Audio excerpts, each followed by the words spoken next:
major terror conspiracy has been thwarted by the Delhi Police Special Cell, with officials confirming that the terror attack was prevented. 8 accused have been arrested in a multi-state operation spanning 2 poll-bound states of West Bengal and Tamil Nadu. Police say the module was being remotely handled by Lashkar-e-Toiba handler operating from Bangladesh with links to Pakistan's ISI. In a big success for Delhi Police has gone ahead and arrested at least 8 accused who were involved in a massive terror module. Their plan was to carry out attacks across different parts of the country, and for that recce's were conducted. Special cell की एक team जिसको lead DCP Amit Kaushik कर रहे थे और इनके साथ inspector धीरज और इंस्पेक्टर सुनील जो मेरे साथ बैठे हैं, ये डायरेक्टली इसको टीम को लीड कर रहे थे। इन्होंने एक मॉड्यूल बस्ट किया है जो कि एक लश्कर का हैंडलर बांग्लादेश से बैठ के हैंडल कर रहा था और किसी बड़ी अनहोनी घटना को प्रिवेंट कर लिया गया है। बैकग्राउंड केस की ये है कि 7 फरवरी को दिल्ली के कश्मीरी गेट मेट्रो और आसपास के कुछ मेट्रो स्टेशंस पे पिलर्स पे एंटी नेशनल पोस्टर्स फिक्स कर दिए गए थे, जो कि मेट्रो सीआईएसएफ ने नोटिस किया और मेट्रो पुलिस के नोटिस में लेके आए। दिल्ली पुलिस की जो मेट्रो यूनिट है, मेट्रो यूनिट ने बहुत अच्छी कार्रवाई करते हुए त्वरित उनके जो डीसीपी मेट्रो कुशल पाल सिंह हैं और एसएचओ अजय हैं, इन्होंने आइडेंटिफाई किया कहाँ पे जो लगे थे और उसके बेसिस पे उन्होंने बैक ट्रैक करते हुए ये पता लगा लिया कि इसके परपेट्रेटर्स किस रूट से आए थे और किस रूट से कलकत्ता चले गए। तो आइडेंटिफिकेशन और परपेट्रेटर्स जो पहले इनिशियल थे वो मेट्रो पुलिस ने ही कर लिया था।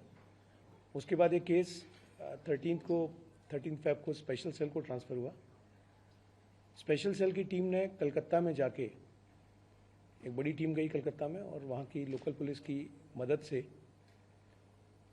2 लोगों को गिरफ्तार किया और ये 2 लोग, इनमें से एक उमर फारूक और इसके साथ एक बांग्लादेशी रॉबिल उल इस्लाम। उमर फारूक और रॉबिल ul Islam.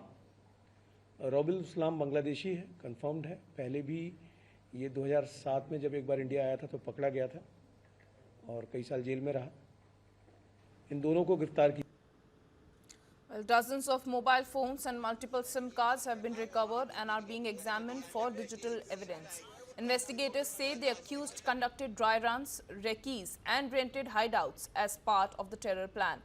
The posters recovered praised Pakistani terror actions and even glorified slain terrorist Burhan Wani, underlining the extremist ideology driving the module. The case surfaced after anti-national posters were pasted on metro pillars near Kashmiri Gate metro station and nearby locations on February 7th. The posters praising terrorist activities and echoing separatist slogans were first spotted by CISF personnel and flagged to Delhi's police metro unit. CCTV tracking revealed that the suspects had travelled from Kolkata, triggering a special cell probe that exposed a wider terror network.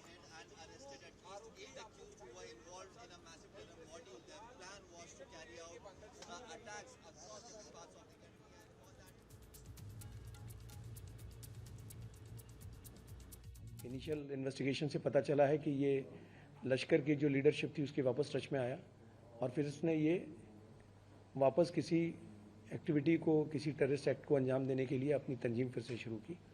अपने लड़के फिर से इकट्ठे शुरू किए। इन्हीं लड़कों से एज ए ड्राई रन इसने कई जगह पोस्टर्स लगवाए। पोस्टर्स इसने दिल्ली में नहीं, कलकत्ता में भी लगवाए। 10 फरवरी को इन्होंने कलकत्ता में कई जगह मेट्रो स्टेशन और कई जगहों पर इन्होंने पोस्टर्स लगाए थे जो कि एंटी इंडिया पोस्टर्स थे। कलकत्ता में ही इन्होंने एक घर भी किराए पे लिया था, बड़ा एक इनके जो इनकी कमाई है उसके हिसाब से काफ़ी कॉस्टली और अच्छा घर लिया था, जिसमें कई लोगों को सेफ हाउस के तौर पे ये अपना एक हाइड आउट के तौर पे रख सकें। उस तरह का एक घर भी इन्होंने किराए पे लिया था। Two men, Umar Farooq and Malda from Bangladeshi national Robil ul Islam, were arrested from Kolkata for acting on the instructions of Shabir Ahmed Lone, a convicted terrorist now based in Bangladesh. Police say Lone directed them to paste provocative posters and conduct reconnaissance of sensitive locations. Lone was earlier arrested by the Delhi Police Special Cell in 2007 with AK-47s and grenades for a Fidai plot, and later fled to Bangladesh, where he reviewed his Lashkar-e-Toiba module. Acting on fresh intelligence, 6 more accused were arrested from government units in Tamil Nadu. Officials say 7 of the 8 arrested are Bangladeshi nationals and the module has been neutralized, though vigilance remains high.